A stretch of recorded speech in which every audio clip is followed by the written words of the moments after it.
Tuhan, untuk kita boleh mengerti isi hati Tuhan, mengetahui kehendaknya dan memperbarui kekuatan kita. Nah, bagaimana supaya kita bisa diam di rumah Tuhan? Yang pertama, kita harus konsisten dalam mengiring Tuhan. Yang kedua adalah kita harus mengalami perjumpaan secara pribadi bersama dengan Tuhan.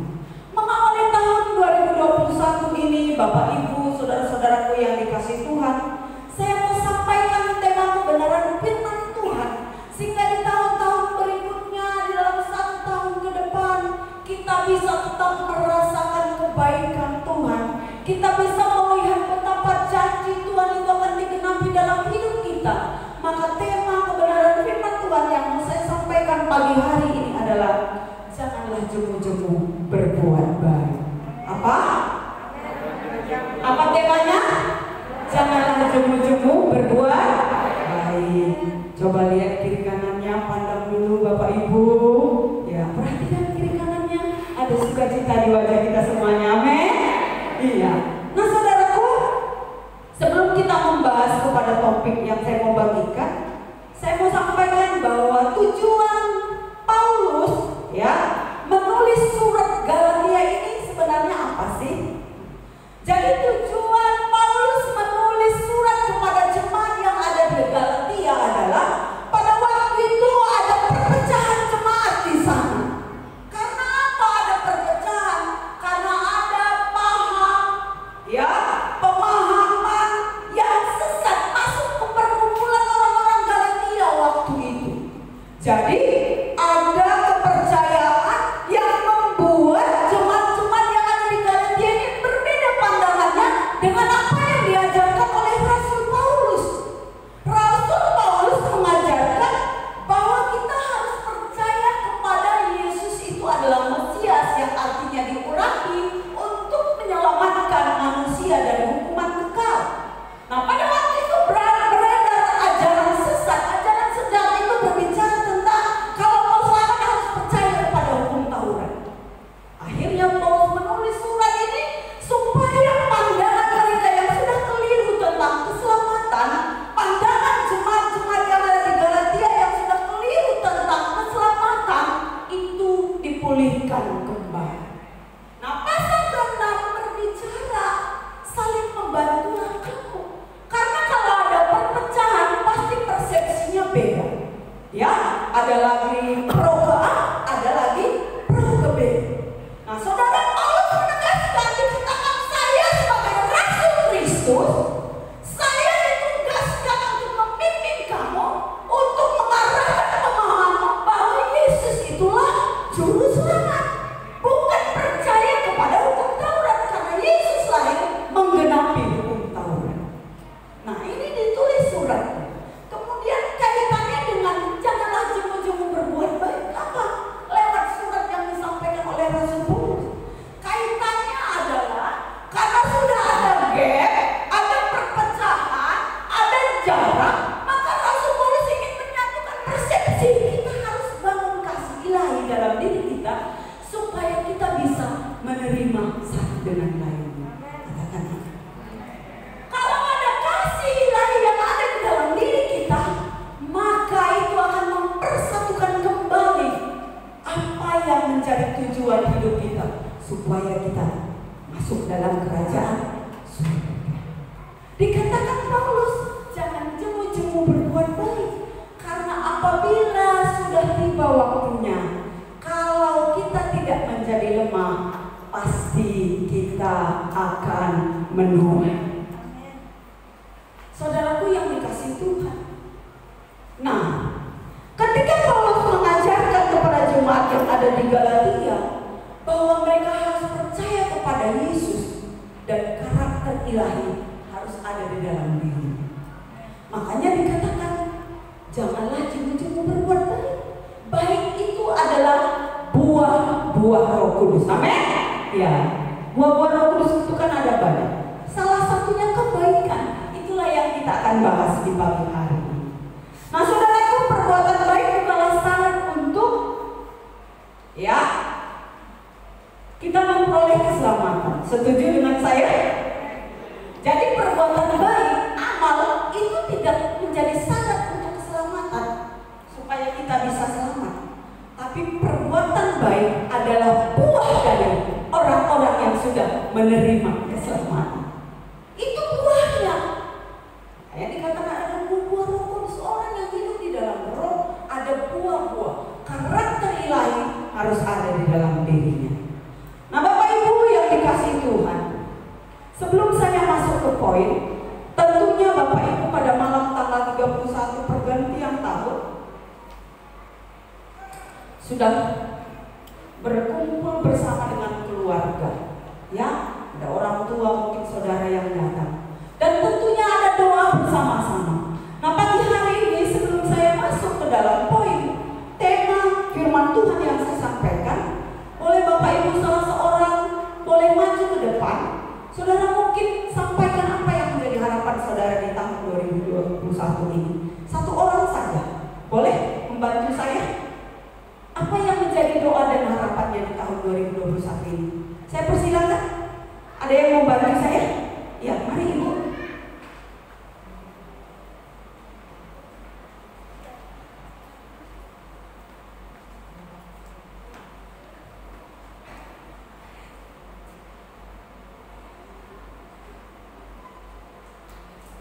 Puji nama Tuhan, saudara yang terkasih, saya diberi kesempatan. Saya memang punya kerinduan. Saya sudah kuburkan tahun 2020. Seperti saya bersaksi kemarin, di tahun 2020 Tuhan berikan hadiah buat saya. Tetapi hadiah itu bukan hadiah yang menarik, tetapi hadiah yang secara manusia yang saya tidak bisa terima. Tapi karena saya hidup bersama dengan Tuhan, saya pikul bahwa itu, dan saya ternyata saya bisa jalani. Satu hal kerinduan saya berdoa dari tahun 2020, saya hanya satu kerinduan saya, keluarga saya diselamatkan, suami saya bisa kembali bersama dengan keluarga dan anak saya. Itu hanya harapan saya. Tapi puji nama Tuhan, di tanggal 24 suami saya datang, di tanggal 25 suami saya datang, di tanggal 28 suami saya bawa makanan, serba makanan ala Manado. Tapi memang saudara yang terkasih, anak saya Gerard, dia berdoa lewat telepon, "Papa ayo datang ke gereja." Walaupun handphone saya tidak ada, dia pakai handphone orang, video call. "Papa, saya di gereja." Katanya, "Wah, gerejamu luar biasa besarnya." Saya mengharapkan Bapak Ibu saudara yang terkasih, jemaat Tuhan yang hadir saat ini, doakan saya biar saya tetap kuat dan suami saya kembali di tahun 2021. Tuhan Yesus memberkati. Ya, tepuk tangan kepada Tuhan. Ya. Saudaraku, satu perwakilan yang menguatkan kerinduan apa sih maunya di tahun 2021. Matius 6 ayat 33 berkata, "Carilah kerajaan Allah dan kebenarannya, maka semuanya akan ditambahkan kepadamu." Kalau kerinduan Ibu Nova tadi, dia ingin supaya bersama-sama kumpul dengan suaminya, itu adalah bonus daripada Tuhan. Amin. Berbicara bonus, jodoh mungkin bagi yang belum punya pasangan itu bonus, saudara. Apalagi ekonomi kita yang mungkin kita butuh pergumulan, itu bonus Bapak Ibu yang dikasih Tuhan. Damai sejahtera itu bonus yang Tuhan kasih. Yang utama adalah carilah dahulu kerajaan Allah dan kebenaran. Kalau kita sudah melakukan hal ini, saudara, semuanya akan ditambahkan kepada. Berarti berbicara semuanya, tidak ada terkecuali. Nah, Bapak Ibu yang dikasihi Tuhan, kita akan lanjutkan. Nah, apa yang harus kita lakukan agar kita bisa terus-menerus berbuat baik? Nah, apa yang harus kita lakukan? Karena begini, kalau kita cinta mula-mula, awal itu semangatnya luar biasa. Namun pada kenyataannya dan perjalanannya waktu, pasti ada tantangan dan persoalan. Nah, inilah yang perlu kita lakukan supaya kita bisa tetap eksis dalam melakukan perbuatan yang baik. Nah, saudara-saudaraku,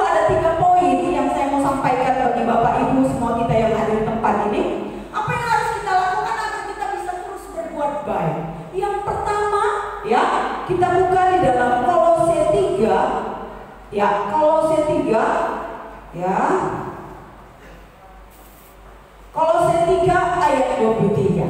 Ya, kita perhatikan Kolose 3 ayat 23. Yang harus kita lakukan supaya kita bisa terus melakukan perbuatan baik adalah melakukan perbuatan baik itu dengan segenap hati. Apa Bapak Ibu? Melakukan perbuatan baik itu dengan segenap hati. Jadi tidak setengah-setengah. Kolose 3 ayat 23. Coba Bapak Ibu perhatikan. Apapun yang kamu perbuat, termasuk melakukan perbuatan baik, perbuatlah dengan segenap hati. Perbuat dengan segenap hati, Bapak Ibu. Segenap hati itu caranya bagaimana? Serius, sungguh-sungguh. Ya, kita mau dengan sepenuh hati kita melakukan. Nah, kalau kita melakukannya sepenuh hati, Bapak Ibu, pasti hasilnya pasti akan baik. Karena orang yang setengah-setengah, dikatakan orang yang hangat-hangat kuku dalam Alkitab, tidak bisa masuk dalam kerajaan surga. Jadi perlu dengan segenap hati dalam kita memuji Tuhan, melakukan perbuatan baik. Contoh misalnya Bapak Ibu memberi kepada apalah saya katakan tetangga, apakah berbentuk makanan, ya itu lakukan dengan sepenuh hati, sehingga ketika kita kasih, mereka merasa wah sungguh luar biasa. Beda. Nah, jadi kalau orang tua juga memberikan sepenuh hati kepada anaknya, contoh kasih uang, ini nak uang jajannya dengan sukacita, ini ya, pasti anak ini juga menerima sangat luar biasa. Beda caranya, nih hobi kau, nah itu beda saudaraku, ya. Nah, tapi kalau kita segenap hati, saudaraku akan melihat kita tidak akan pernah terbeban, tapi hati kita akan plong melakukan yang terbaik. Amin. Dalam melayani, lakukan dengan segenap hati. Bapak Ibu datang beribadah, lakukan dengan segenap hati. Bukan karena memang hari Minggu beribadah seperti biasa, enggak. Tapi kita mau lakukan dengan segenap hati. Karena Daud katakan, aku menari-nari, melompat-lompat dengan segenap kekuatanku untuk memuji, memuliakan nama Tuhan. Segenap hati. Ya, bekerja, misal Bapak Ibu di perusahaan, bekerja dengan segenap hati. Walaupun mungkin tidak dilihat oleh orang lain, tapi orang yang melakukan segala sesuatunya dengan segenap hati, hasilnya pasti beda. Hasilnya pasti dahsyat. Hasilnya pasti luar biasa. Katakan amin. Beda segenap hati. Mencintai dengan segenap hati. Amin. Ya, bapak-bapak yang mencintai istrinya segenap hati. Ya, walaupun banyak kekurangan, tetapi ketika kita melakukannya dengan segenap hati, dia akan merasakan betapa bangganya dia menjadi pasangan hidup kita. Haleluya. Mencintai anak orang tua sama. Jadi pagi hari ini bagaimana kita bisa supaya terus-menerus melakukan perbuatan baik? Yang pertama, kita harus melakukannya dengan segenap hati. Haleluya. Ya, lakukan dengan segenap hati Bapak Ibu. Tidak setengah-tengah, tidak separuh-separuh, tapi sekuat tenaga kita lakukan yang terbaik untuk Tuhan. Terlebih saudara-saudara kita seiman. Nah, itu yang pertama. Yang kedua, ya, ketika kita mau melakukan perbuatan baik, supaya kebaikan itu ada dalam diri kita, yang harus kita lakukan adalah perbuatan baik itu fokusnya harus kepada Tuhan. Amin. Iya, jadi kalau kita melakukan perbuatan baik, fokusnya kepada Tuhan. Ayat 23 dilanjutkan, perbuatlah dengan segenap hatimu seperti untuk Tuhan dan bukan untuk manusia. Jadi ketika kita melakukan segala sesuatu yang baik, kita fokusnya pada Tuhan. Kenapa banyak orang kecewa di perjalanan? Ya, kalau masih pacaran lah saya katakan, wah ini kamu waktu masih pacaran, kamu baik sekali, luar biasa. Udah jalan ternyata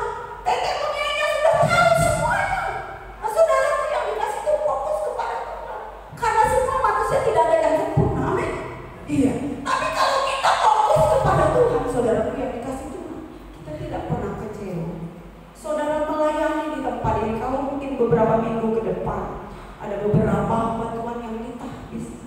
Fokus kita melayani adalah harus kepada Tuhan. Kalau kita fokus kepada pemimpin, kita fokus kepada gembala, kita fokus kepada orang-orang, siap-siap saudara kecil. Kenapa banyak orang mundur di pelayanan di tengah-tengah perjalanan? Karena mungkin fokusnya bukan kepada Tuhan, tapi kepada apa? Pada diri sendiri. Ini banyak keliru Bapak Ibu. Lucifer adalah salah satu malaikat Tuhan. Malaikat Tuhan. Dia pekerjaannya memuji dan menyembah Tuhan di sorga. Luar biasa jabatannya. Bisa jatuh karena apa? Dia tidak fokus kepada Tuhan, fokus kepada dirinya sendiri. Jemaat Tuhan datang kepada Tuhan, fokus kita ke Tuhan. Karena dikatakan tadi awal saya katakan, carilah kerajaan Allah dan kebenarannya, semuanya akan ditambahkan kepadanya. Fokus kepada Tuhan. Dia yang menciptakan segala. Dia bertanggung jawab atas hidup saya dan saudara. Dia bertanggung jawab. Karena apa? Kita desain sangat luar biasa. Jadi fokus kepada Tuhan Bapak Ibu. Lucifer jatuh, dibuang dari surga. Karena apa? Dia tidak ingin melakukan segala sesuatu untuk Tuhan, tapi fokusnya supaya dia dipuji, supaya kelihatan wow, supaya kelihatan luar biasa. Jadi saudara, mungkin banyak yang jemaat-jemaat di tempat ini datang bawa orang datang beribadah ke tempat ini. Saudara harus ingat, kita bukan kasih jemaat bawa ke sini untuk gembala di tempat ini, bukan. Kita bawa jemaat Tuhan datang ke tempat ini bukan supaya kita dipuji, tapi kita bawa datang orang beribadah ke tempat ini karena kita fokus kepada Tuhan. Percaya saudara akan pernah mundur dari Tuhan. Karena apa? Fokus kita adalah Tuhan. Hati kita akan suci dan segenap hati memberikan yang terbaik. Saudara melihat perbuatan Tuhan yang luar biasa. Ketika kita fokus kepada Tuhan, bonus Dia akan kasih kepada kita. Berkekurankah kita saat ini? Bergumulkah kita saat ini? Lihat, Tuhan sanggup menyediakan segala sesuatu yang kita perlukan kalau kita fokus kepada Tuhan. Nah, yang ketiga Bapak Ibu yang dikasih Tuhan, bagaimana supaya kita bisa tetap melakukan perbuatan baik? Ya, kita melakukan perbuatan baik itu motivasinya harus benar. Kalau yang pertama tadi, kita harus melakukannya dengan segenap hati. Yang kedua, melakukannya fokusnya kepada Tuhan. Yang ketiga, motivasinya itu harus benar. Nah, motivasi yang benar itu apa? Karena Tuhan sudah selamatkan saya, oleh karena kasih setianya, penebusannya, keselamatannya Dia anugerahkan kepada kita, maka kita layak melakukan yang terbaik untuk Tuhan. Layak memberikan yang terbaik untuk Tuhan. Bukan karena motivasi, wow ini hebat, Ibu Ramaita ini, wow luar biasa. Bukan untuk dipuji, bukan untuk dihormati, tapi apa? Karena anugerah Tuhan sungguh terlalu luar biasa dalam hidup kita. Bapak Ibu, mungkin tak kala kita melakukan perbuatan baik, ada orang-orang yang tidak ingat apa yang kita lakukan. Saudara sudah bekerja dengan luar biasa, melayani dengan luar biasa, tidak hitung-hitungan, namun tidak setimpal dengan apa yang saudara katakan dan saudara terima. Saudara luar biasa. Itulah sebabnya Paulus katakan di kitab Kolose, lakukanlah segala sesuatu di dalam nama Tuhan Yesus Kristus. Saudara, pada jemaat mula-mula Petrus berkhotbah, 3.000 orang bertobat. Ujung-ujungnya hanya 12 murid. Banyak orang meninggalkan Tuhan karena apa? Waktu itu orang datang berbondong-bondong melihat mujizat, berbondong-bondong karena Tuhan sediakan makanan di sana. Ketika Tuhan bilang, kamu ikut saya, manusia hidup bukan karena roti, tapi hidup karena firman Allah. Banyak orang mundur. Karena apa? Motivasinya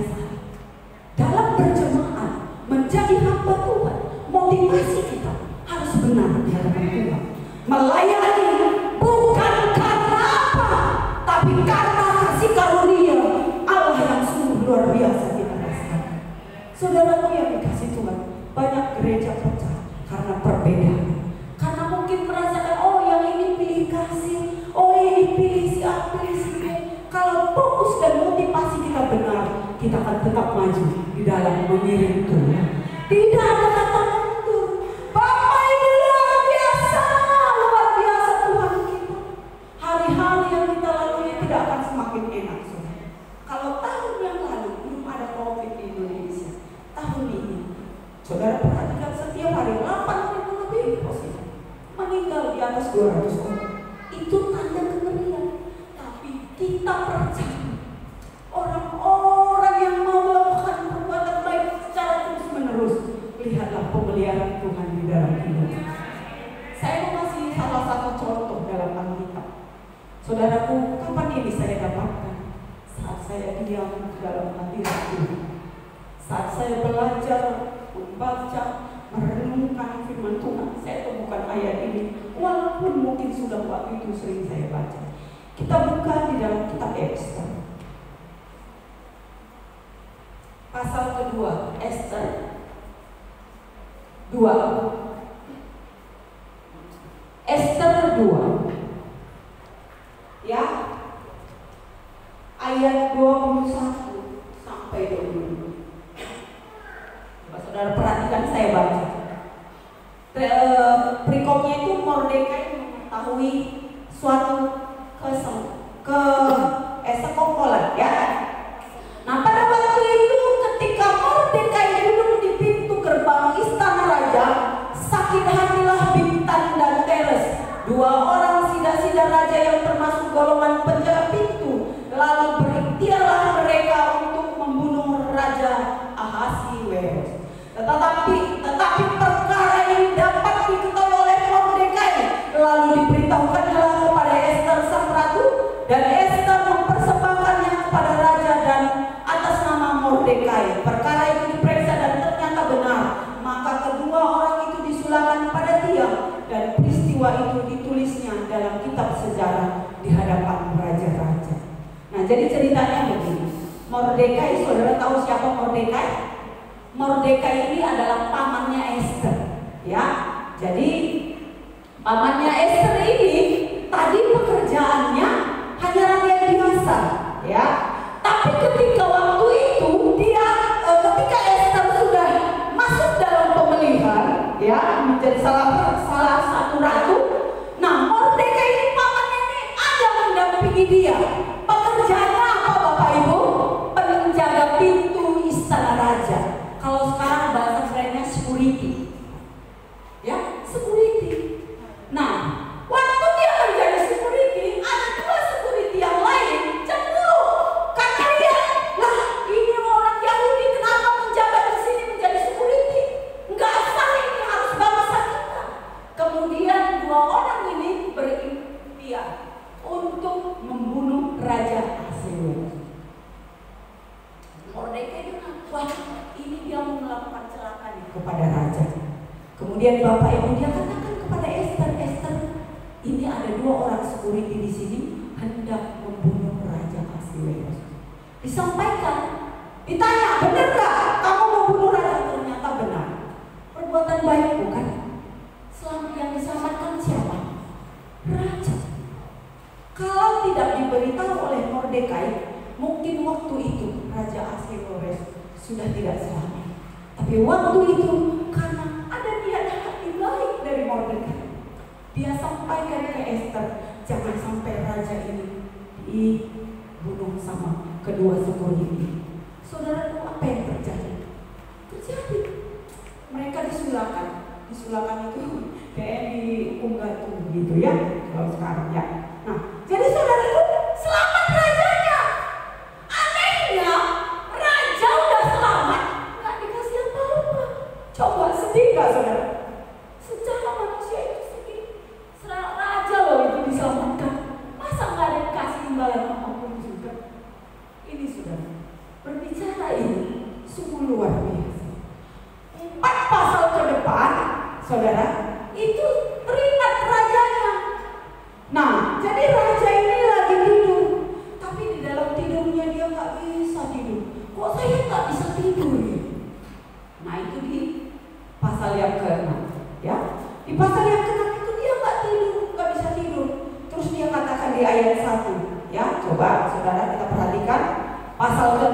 Ester ayat 1. Pada malam itu raja tidak dapat tidur, maka berpintalah baginda membawa kitab pencatatan sejarah. Jadi waktu itu di sana kalau ada orang melakukan yang baik itu dicatat di buku sejarah.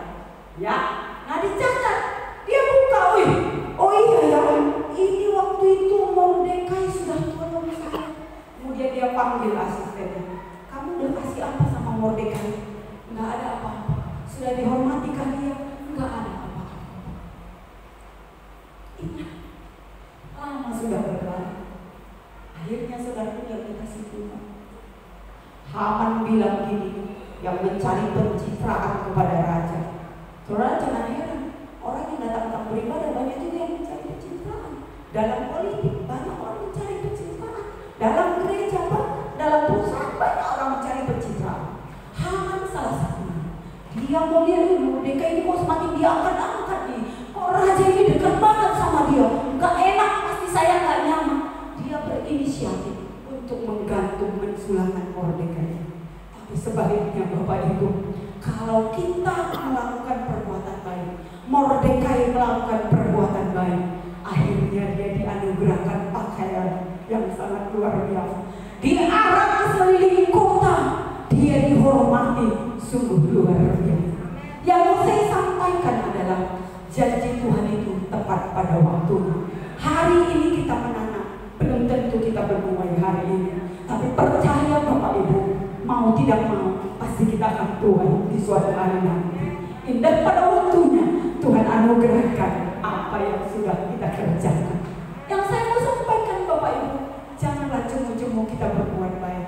Karena apabila sudah tiba waktunya menuai, kita akan menuai. Jika kita tidak menjadi, kenapa orang tidak menuai? Karena mereka mundur dari Tuhan.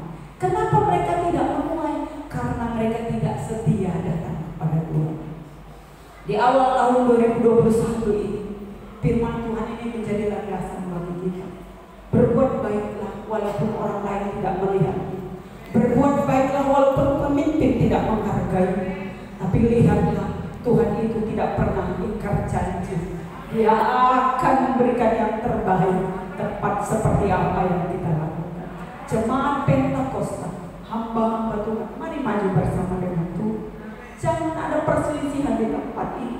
Mungkin kau udah merasakan Tuhan, saya sudah begitu melayani Tuhan dengan segenap hati. Namun orang lain yang baru datang kok dikasih banyak uang, saya enggak. Saudaraku yang dikasih Tuhan, tepat pada waktunya janji Tuhan pasti akan digenapi dalam hidupnya. Kalau masih ada persepsi yang seperti ini, kita tidak akan pernah maju dalam mengiring Tuhan. Tapi sebaliknya saudara, dengan segenap hati lakukan kebaikan Tuhan, fokus kita kepada Tuhan, motivasi kita murni datang kepada Tuhan. Lihatlah, Tuhan akan tambahkan segalanya dalam hidup kita, karena janji Tuhan itu ya dan amin. Saudara akan melihat bahwa nyata janji Tuhan. Saudaraku, saya lakukan yang terbaik.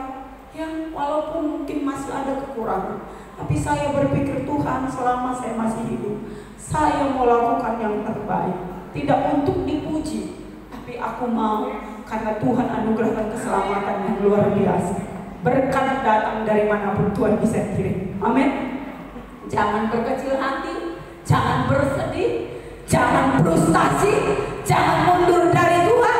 Kalau kita punya motivasi yang murni, Tuhan akan bina kita. Haleluya. Saudaraku, Mordekai mungkin melakukan itu.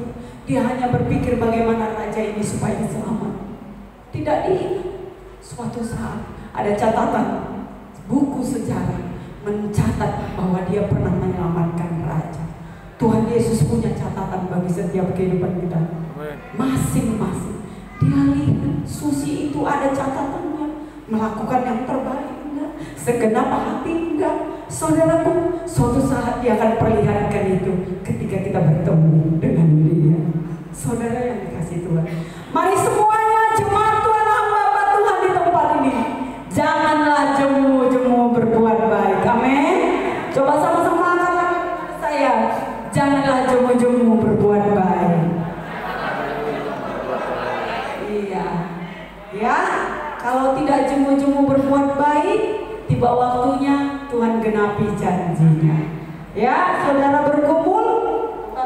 jawaban yang pasti. Nah saudaraku yang dikasih Tuhan, biarlah kebenaran firman Tuhan ini menjadi renungan bagi kita. Amsal 22 ayat 1 katakan, nama yang baik lebih berharga daripada emas permata. Nama baik lebih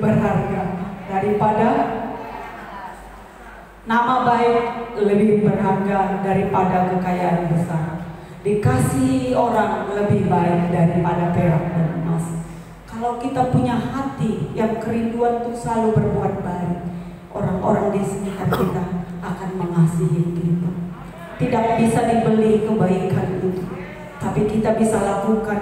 Kita tabur hari ini, tiap hari, dan menghasilkan karakter ilahi. Terjadilah suatu kelak kita akan pulang, namanya nama yang baik. Harimau mati meninggalkan belang, gajah mati meninggalkan gading, manusia mati meninggalkan nama. Nama apa yang ditinggalkan? Nama yang baik. Itu dicatat oleh Tuhan. Bapak Ibu, Tuhan tahu hati kita, amin. Dia akan selidiki kita di pagi hari ini.